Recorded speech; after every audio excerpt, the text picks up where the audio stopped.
In this video, I'll show you how to change the Python version in Visual Studio Code in 2026. Start by opening Visual Studio Code on your computer. Before changing the Python version, make sure the version you want to use is already installed on your system. You can verify this by opening a terminal and checking your installed Python versions. Once Visual Studio Code is open the project or folder where you want to use a different Python version. After that, look at the bottom status bar of Visual Studio Code. If the Python extension is installed, you'll usually see the currently selected Python interpreter displayed there.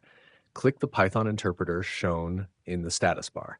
If you don't see it, press Ctrl-Shift-P on Windows or Command-Shift-P on Mac to open the command palette.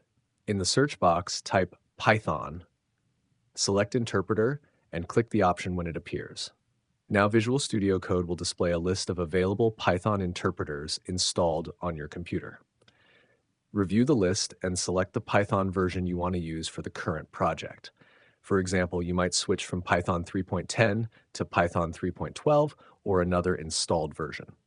Once you select the interpreter, Visual Studio Code will automatically update the workspace to use that Python version.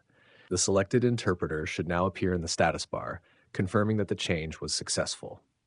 Finally, remember that Visual Studio Code allows different projects to use different Python versions. This makes it easy to maintain compatibility across multiple applications without changing your system-wide Python configuration. And that's it.